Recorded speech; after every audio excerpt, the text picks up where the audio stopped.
एबे किछि दिन तले मान्यवर सरकार बर्तमान जो भारतीय जनता पार्टी सरकार गोटे प्रेस मीट प्रेस विवृत्ति मुझे शुणुली जहाँ भूल है सब विजु जनता दल करदे तेणु आम कि माने असहायता प्रकाश कले सत्य गोटे ऐतिहासिक भूल हो सब ताको सुधार कौन बाट ना ये महानदी इश्यू पर मु अत्यंत भावप्रवण वक्तव्य रखी विधानसभा भितर मु एक कथा भी कही हुए तो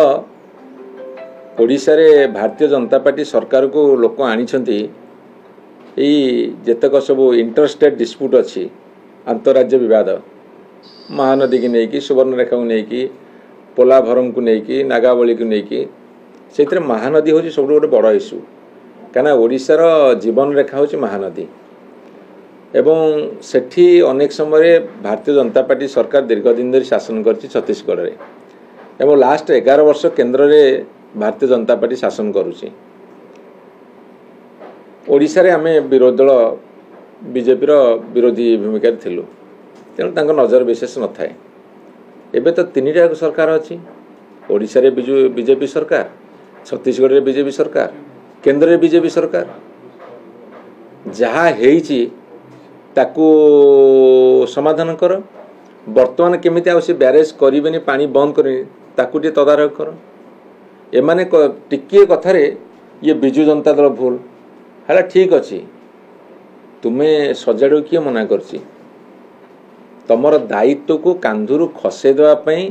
एभली कथा कहीं कहूच एभली कथा कहीं कहूच तुम दायित्व कांधुरु खसे देवाई बंध बंधे उपरे है बंध बंधे किंतु किछि जल छाड़े से भी उद्यम करूना किए मना कर 3टा सरकार तो अच्छा गोटे दलर बस गोटे चुक्ति कर ना 30% 40% जल छाड़ू कथा शेष आम देखू केंद्र जो भारतीय जनता पार्टी सरकार अच्छी तांको भी छत्तीसगढ़ बेसी ना ओडिशा बेसी ओडिशा जोगुरु से सरकार गढ़ी 20 एमपी नहीं कि आमे तांको भी बड़ हबु ना से 11टा एमपी रु 8-9टा ना केतटा जाइछन 10टा खंड सीए बड़ आम से देखू छत्तीसगढ़ तुमर गेला पुओ ना ओडिशा तुमर गेला पुओ ना ओडिशा तुमर साबत पुओ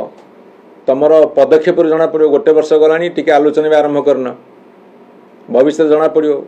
आम जो स्लोगान दो छत्तीसगढ़ तुमर गेला पुओ ओडिशा की तुम साबत पुओ से स्पष्ट हो तुम पदक्षेप जना पड़ो